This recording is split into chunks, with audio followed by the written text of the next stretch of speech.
ವಿವಾದವನ್ನ ಕರ್ನಾಟಕದಲ್ಲಿ ಸೃಷ್ಟಿಸಿ ಜನರ ಮಧ್ಯವನ್ನ ಜಗಳ ತಂದಿಟ್ಟು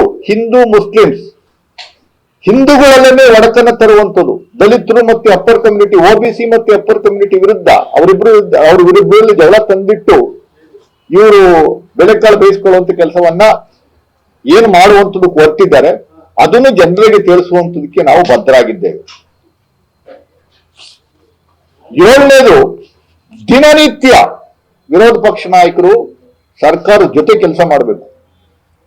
ಸರ್ಕಾರದ ಹಂಕು ಡೊಂಕುಗಳನ್ನು ತಿದ್ದಿ ತಿಳಿಯೇಳುವಂತ ಕೆಲಸವನ್ನ ಮಾಡುವಂಥದ್ದು ಬಿಟ್ಟರು ವಿರೋಧ ಪಕ್ಷರು ದಿನನಿತ್ಯ ಒಂದು ಸುಳ್ಳನ್ನ ಹೇಳಿ, ದಿನನಿತ್ಯ ಸುಳ್ಳನ್ನೇ 100 ಬಾರಿ ಹೇಳಿ ನಿಜವನ್ನ ಮಾಡುವಂಥದ್ದು ಕೊಟ್ಟಿರುವಂಥದ್ದು ಬಗ್ಗೆ ನಾವು ತಿಳಿಸುವಂಥದಕ್ಕೆ ಸಮಾವೇಶ. 8ನೇದು, ಬಿಜೆಪಿ ಮತ್ತೆ JDS ಸರ್ಕಾರ ಇದ್ದಾಗ ಆದಂತ ಹಗರಣಗಳನ್ನ ನಾವೇನು ಬಯಲೆಳೆಯುವಂಥದಕ್ಕೆ SIT ರಚನೆ ಮಾಡಿ ತನಿಖೆಯನ್ನ, ಸ್ಪೆಷಲ್ ಕಮಿಷನ್ಸ್ಗಳನ್ನ ಹೈಕೋರ್ಟ್ ನಿವೃತ್ತ ನ್ಯಾಯಾಧೀಶರ ನೇತೃತ್ವದಲ್ಲಿ ಏನ್ ಮಾಡ್ತಾ ಇದ್ದೀವಿ, ಅದನ್ನ ದಿಕ್ಕು ತಪ್ಪಿಸ್ಬೇಕು, ಆ ಹಾದಿಯನ್ನ ತಪ್ಪಿಸ್ಬೇಕು ಅನ್ನುವಂಥ ಹುನ್ನಾರದಿಂದ ಬಿಜೆಪಿ JDSನವರು ಷಡ್ಯಂತ್ರ ಮಾಡಿ ನಮ್ಮ ವಿರುದ್ಧ ಇಲ್ಲ ಸಲ್ಲದ ಆರೋಪಗಳನ್ನ ಮಾಡ್ತಾ ಇರುವಂತದ್ರ ಬಗ್ಗೆ ಹೇಳುವಂಥದ್ದು.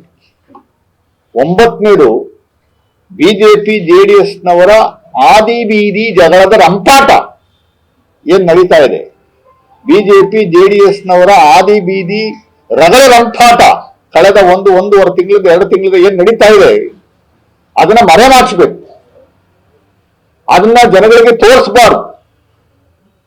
ದಿನನಿತ್ಯ ಸುಳ್ಳುಗಳಲ್ಲಿ ಹೇಳೋದ್ರ ಮೂಲಕ ಆ ಸುಳ್ಳನ್ನೇ ಜನರಿಗೆ ತೋರಿಸುವಂತ ಕೆಲಸವನ್ನು ಮಾಧ್ಯಮದವರು ಮಾಡಬೇಕು ಅನ್ನುವಂತ ಒಂದು ದೃಷ್ಟಿಕೋನ ಇಟ್ಕೊಂಡು ಈ ಸುಳ್ಳು ಆರೋಪಗಳನ್ನ ಮುಚ್ಚುವಂಥದಕ್ಕೆ ಒಂದು ಹುನ್ನಾರದ ವ್ಯವಸ್ಥೆಯನ್ನ ತೋರಿಸುವಂಥದಕ್ಕೆ ಆ ಸಮಾವೇಶ. 10ನೇದು, ಸರ್ಕಾರವನ್ನ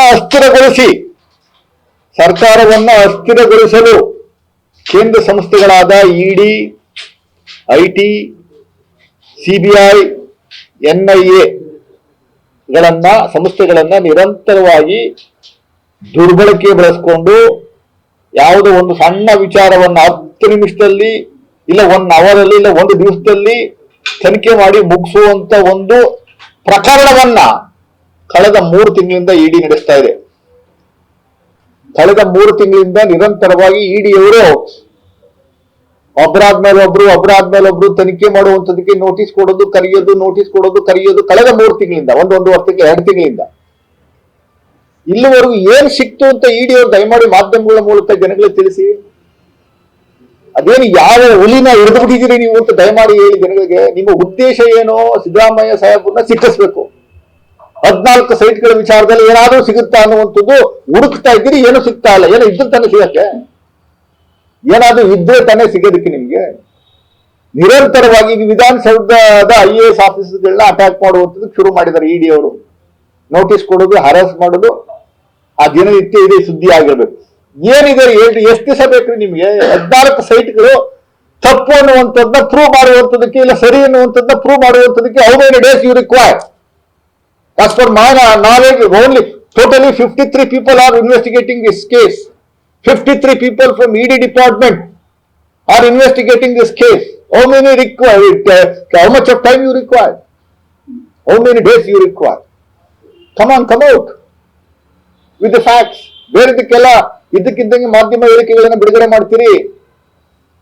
ED ಅವರು, IT ಅವರು ಈ ವಿಚಾರದಲ್ಲಿ ಏನಿದೆ, ಏನ್ ಸಿಕ್ತು ನಿಮ್ಗೆ ಅಂತ ದಯಮಾಡಿ ಹೇಳುವಂತ ಕೆಲಸವನ್ನ ಮಾಡಿ ಜನಗಳಿಗೆ ಗನ್ ಪಾಯಿಂಟ್ ಅಲ್ಲಿ ಎದುರಿಸಿ ಅವರ ಮೂಲಕ ತಪ್ಪು ಹೇಳಿಕೆಗಳನ್ನ ತೋರಿಸುವಂತದಕ್ಕೊಂದು ಪ್ರಯತ್ನ ಮಾಡ್ತಾ ಇದ್ದೀವಿ. ಅದು ಸಕ್ಸಸ್ ಆಗ್ತಾ ಇಲ್ಲ, ನಿಮ್ಗೆ ಅದು ಹಿಡಿಯಕ್ ಆಗ್ತಾ ಇಲ್ಲ. ಆಮೇಲೆ ಬಿಜೆಪಿ JDSನವರ ಬಹಳ ಪ್ರಮುಖವಾದಂತ ಕೇಸ್ಗಳು ಏನಿದಾವೆ, ಉದಾಹರಣೆಗೆ